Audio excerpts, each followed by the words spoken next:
Hello India, मैं Ramesh Prasad from Nepal. आज मैं जो कहने जा रहा हूं वो हर इंडियन तक पहुंचना जरूरी है, हर इंडियन को समझना जरूरी है।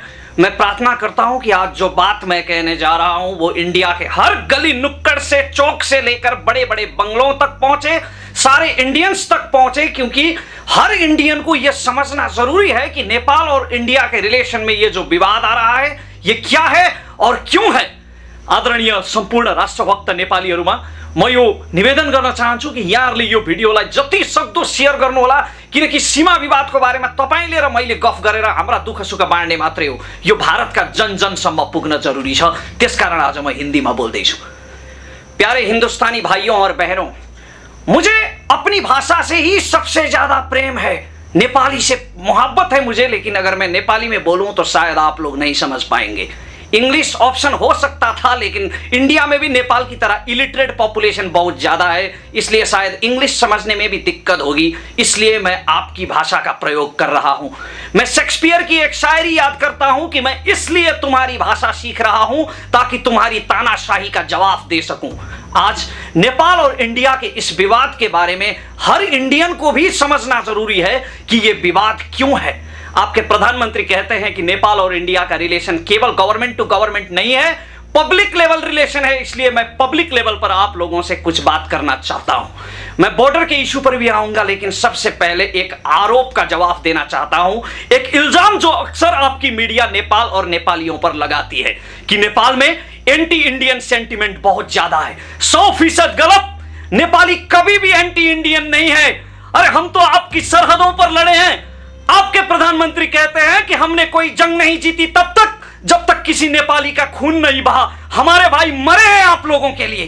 कारगिल में, कुकरथांग में, लद्दाख में, मेजर शेरजंग थापा से लेकर भीम बहादुर देवान तक अगर इतिहास के पन्ने खोलकर देखेंगे तो हम हर जंग में आपके लिए लड़े हैं, और जिसने आपके सरहदों की हिफाजत की है मर मर कर, आपने उसी की सरहद पर कब्जा कर दिया। हम कभी भी एंटी इंडियन नहीं थे, लेकिन आपकी गवर्नमेंट ने कुछ एंटी नेपाल हरकत कर दी। आप लोगों ने दशहरे के रोज नेपाल में नाकाबंदी कर दी, हर रोजमर्रा के चीजों की किल्लत हो गई, दवाइयों तक की किल्लत हो गई, और हमारे कितने ही मरीजों ने अस्पताल में छटपटाते हुए दम तोड़ दिया। आपके नेता ये कहते रहे कि हम मधेश और मधेशियों के पक्ष में ये कर रहे हैं, नेपाल का संविधान मधेशियों के हित में नहीं है। तो वो हमारा अंदरूनी मामला था ना। आज मधेसी और पहाड़ी सब एक हैं, हम सब एक होकर विरोध कर रहे हैं इंडियन इस कोलोनाइजेशन मेंटालिटी का। आज हम सब एक हैं। आप लोगों ने कहा कि हम मधेसियों के मामले में नेपाल को जवाबदारी बना रहे हैं। ऐसी बात है, अगर मधेसियों की तरफ आप लोगों का इतना ही रुझान है, आपके नेता कहते हैं कि मधेसी लोग हमारे भाई है, हमारा रोटी बेटी का रिश्ता है, ये सब है, तो गोरखालैंड का आंदोलन जब आप लोगों के देश में चल रहा था तो हमें भी तो बोलना चाहिए था। वो गोरखा भी तो हमारे भाई है, उनके साथ भी तो हमारा रिश्ता है। लेकिन नेपाल के किसी लीडर ने गोरखालैंड के बारे में बोला नहीं, नो नेवर, किसी ने नहीं बोला, क्योंकि वो आपका अंदरूनी मामला है। ऐसा समझकर आपके देश में जब गोरखालैंड का आंदोलन हो रहा था, अभी भी जब ये एनआरसी चल रहा है आपके मुल्क में, तो कितने नेपालियों के सिटीजनशिप रिजेक्ट होंगे, लेकिन हमने इस बारे में कुछ बोला नहीं बोला। क्यों नहीं बोला? क्योंकि वो आपका अंदरूनी मामला है। लेकिन आपने हमारे अंदरूनी मामले पर दखलंदाजी की। कोई भी नेता, नेपाल का कोई भी लीडर आप लोगों के खिलाफ बोलने की हिम्मत नहीं करता था। पहली बार हमारे प्रधानमंत्री केपी ओली ने हिम्मत की और उन्होंने आपकी नाकाबंदी का जवाब दिया। और जब जेडीयू ने, जब पवन कुमार वर्मा ने यह बात लोकसभा में उठाई तो आप लोगों को नाकाबंदी हटाना पड़ा। इंडियन गवर्नमेंट हमेशा यह कहती है कि वो प्रोटेस्टर्स ने ब्लॉकेट किया था, वो आंदोलनकारियों ने किया था। बकवास।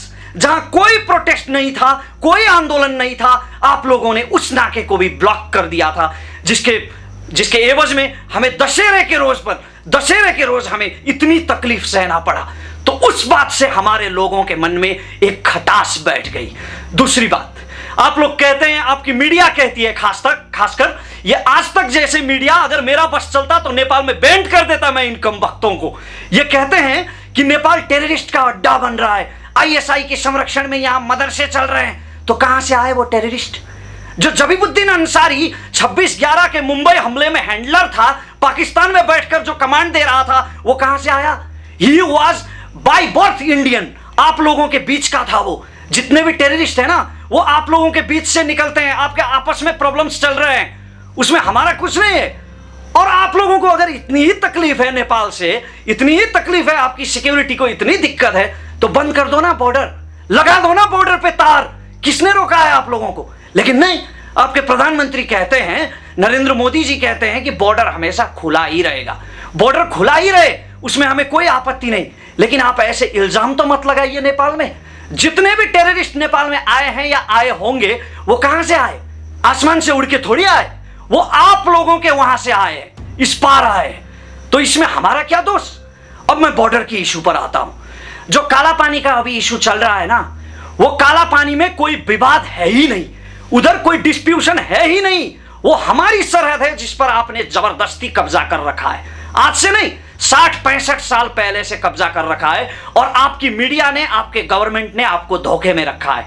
वो सिर्फ आपको आजाद भारत का नक्शा दिखा रहे हैं, वो नक्शा नहीं दिखा रहे हैं जो एंग्लो गोरखा वार के बाद ब्रिटिश और नेपाल के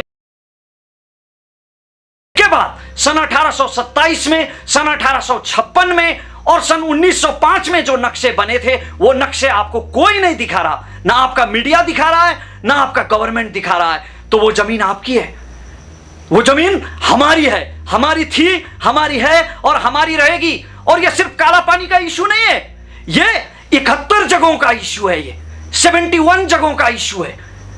और सियाचिन, आपका सियाचिन जहां पर घास भी नहीं उगता, वहां पर आपके 3000 सैनिक शहीद हुए हैं। आप लोग लड़े हैं वहां पर 4000 फीट ऊपर जाके, जहां पर घास भी नहीं उगता। तो आपका सियाचिन जैसा है हमारे लिए, हमारी धरती वैसी है ना।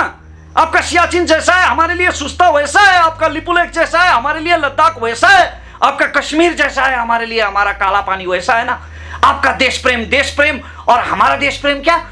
हमारी देश प्रेम की, हमारे देशभक्ति की कोई विषाद नहीं, कोई औकात नहीं, सिर्फ इसलिए कि हम छोटे हैं, सिर्फ इसलिए कि हम पाकिस्तान की तरह आप लोगों से लड़ नहीं सकते, हमारी कोई मजबूत फोर्स नहीं है, सिर्फ इसलिए। आप लोगों ने तो कोलोनाइजेशन सहा है मित्रों। कोलोनाइजेशन के जमाने ब्रिटिश लोग कितना जुल्म करते थे आप लोगों पर, ब्लैक डॉग बोल बोल के लात और कोड़ों की वर्षा करते थे वो आप लोगों पर।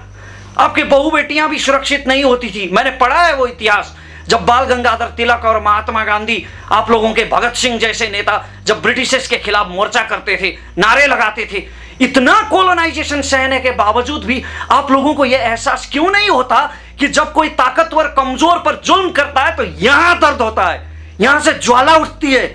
लेकिन ज्वाला उठने के बावजूद भी हम कुछ नहीं करेंगे, ऐसा अगर आप लोग सोचते हैं तो आप लोग बहुत गलत सोचते हैं। गोरखा है हम, गोरखा, लड़ना हमारी खून में है, बुजदिल नहीं है हम।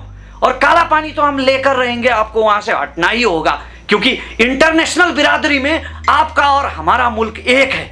चाहे आपका मुल्क बड़ा हो, चाहे हमारा मुल्क छोटा हो, लेकिन इंटरनेशनल बिरादरी में हमारा लेवल एक है। इसलिए आप लोगों को काला पानी से हटना ही होगा। और नेपाल के बारे में जो ये प्रोपोगंडा फैला रखा है इंडिया की मीडिया ने, इसकी मैं नेपाल की पब्लिक की तरफ से इसकी मैं घोर भत्सना करता हूं, निंदा करता हूं। एक बार नरेंद्र मोदी ने कहा कि मैं इस देश का चौकीदार हूं, तो आपके एक नेता ने यह बोल दिया कि चौकीदार तो हम नेपाल से भी मंगा सकते हैं, सिर्फ चौकीदार की तरह देखते हैं आप हमें।